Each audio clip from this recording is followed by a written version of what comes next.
সুপ্রিয় দেশবাসী, দেশে প্রবাসে অবস্থানরত সর্বস্তরের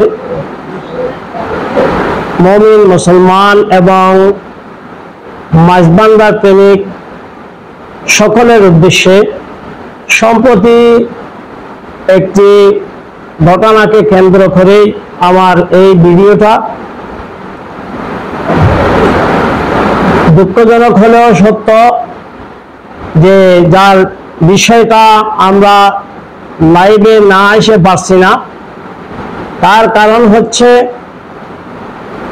সাইয়েদনা সিদ্দিক আকবর রাদিয়াল্লাহু তাআলা আনহুর খেলাফতের কে কেন্দ্র করে মাওলা আলী শের খুদা রাদিয়াল্লাহু তাআলা আনহু এবং সাইয়েদনা সিদ্দিক আকবর রাদিয়াল্লাহু তাআলা আনহুর কে নিয়ে একটা প্রাথমিকভাবে দ্বন্দ্ব হয়েছিল, খলিফা কে হবে না হবে। শেষ পর্যন্ত হযরত মাওলা আলী শের খুদা রাদিয়াল্লাহু তাআলা আনহু সাইয়েদনা সিদ্দিক আকবর রাদিয়াল্লাহু তাআলা আনহুর খেলাফতকে উনি মেনে নিয়ে সবাইকে তার অনুসরণ করার জন্য, ইত্তেবা করার জন্য বলে দিয়েছিলেন। দুঃখজনক হলেও সত্য, আমরা কেউ হযরত মাওলা আলী শের খুদা রাদিয়াল্লাহু তাআলা আনহুর বিরোধী নয়। আমরা মনে করি মাওলা আলী শের খুদা রাদিয়াল্লাহু তাআলা আনহু আওলাদ রাসূলগণ আমাদের ঈমানের অবিচ্ছেদ্য একটি অংশ।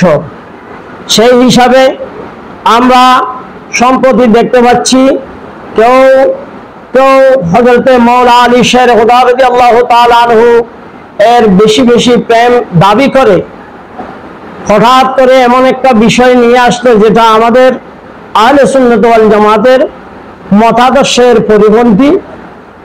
বলতে পারেন গদির হোম, এটা আহলে সুন্নাত ওয়াল জামাতের পরিপন্থী হওয়ার কারণ কি?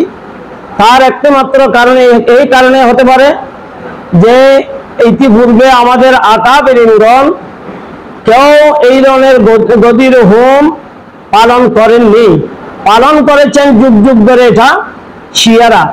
যেহেতু শিয়ারা পালন করেছেন সেহেতু সেটা আমরা বরণ করতে পারি না।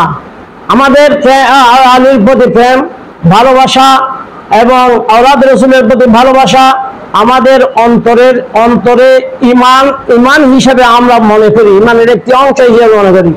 কিন্তু কেউ এটাকে এইভাবে বিকৃতি করতে যাচ্ছে যে কেউ আবার আমরা যারা প্রতিরকম পালন করি না তাকে কেন্দ্র করে বলে যে আমরা নাসিবি, খারেজি, বিভিন্ন রকমের তহমত দিয়ে থাকে।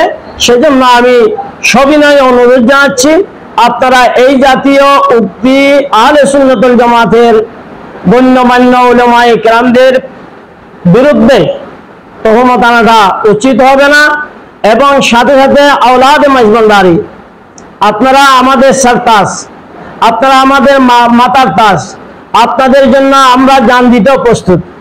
আপনাদেরকে মাঠে নামে দিয়ে আমরা পিছে সরি না। আমরা কিন্তু আগে আমাদের জানকে আগে দেওয়ার জন্য আমরা সর্বদা প্রস্তুত আছি, যেহেতু আপনাদেরকে আমরা আওলাদের রাসূল হিসাবে আমরা সদা সর্বদা আমাদের মাতার তাজ হিসেবে রেখে থাকি। কিন্তু আপনাদের উদ্দেশ্য বলতে হচ্ছে, আপনারা বিশেষ করে এই জাতীয় কর্মকাণ্ডের মধ্যে যাওয়ার আগে আপনাদের আঙ্গিকে যারা আলেম ওলামা রয়েছেন তাদের সাথে পরামর্শ করে, মুশাওয়ারা করে এই জাতীয় কর্মের মধ্যে আপনারা যোগদান করাটাই আমার মনে হয় শ্রেয় হবে। না হয় হয়তো এমন একটা পরিস্থিতি আজকে সৃষ্টি হতে যাচ্ছে যে পরিস্থিতির কারণে সুন্নিয়তের মধ্যে ডিভাইডেড হতে চলেছে। আমরা চাই না সুন্নিয়তের মধ্যে ডিভাইডেড হোক।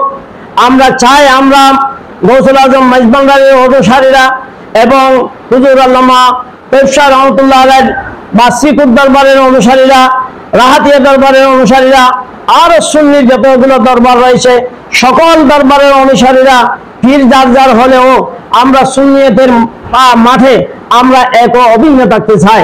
সুতরাং এমন একটা পরিস্থিতি এখন সৃষ্টি হতে যাচ্ছে যে পরিস্থিতির কারণে হয়তো এক সময়ের মধ্যে আমরা একে অপরকে দেখে সুন্নি এমন ভাবে বেজে যাবো যে কারণে ওয়াহাবিরা দেখে দেখে হাসবে। সুতরাং হাসার জন্য সুযোগটা দেবেন না। আলীর প্রেম মহব্বত ভালোবাসা, হযরত মাওলানা আলী শেরে খুদার প্রেম মহব্বত ভালোবাসা আপনাদের আমাদের সকলের অন্তরে ধারণ করে এই গদির হুকুম যেহেতু শিয়ারা পালন করে, সেই হিসাবে আমরা এটাকে প্রত্যাখ্যান করা আমাদের জন্য অতীব জরুরি। যেহেতু হাদিসে পাকের মধ্যে রয়েছেন মান তাশাব্বাহা বিকওমিন ফাহুয়া মিনহু, আমি যদি শিয়াদের সাথে সাদৃশ্যপূর্ণ কোনো কাজ করে থাকি তাহলে আমাকে এমনি তো মানুষের শিয়া বলবে এবং আমার হাসরও হবে শিয়ার সাথে। তো সুতরাং এই জাতীয় কর্মকাণ্ড না করে আমরা এমনি হযরত আলী রাদিয়াল্লাহু তাআলা আনহুর বিষয়টা অন্তরে গভীরভাবে ধারণ করে এবং গৌসুল আজম মাইজভান্ডারী তারও মহতাজ নয়, গৌসুল আজম মাইজভান্ডারীর দরবার কেউ আসুক আর না আসুক এটার মহতাজ নয়, কিন্তু মানুষের কাছে প্রশ্নবিদ্ধ হয়ে যাচ্ছি।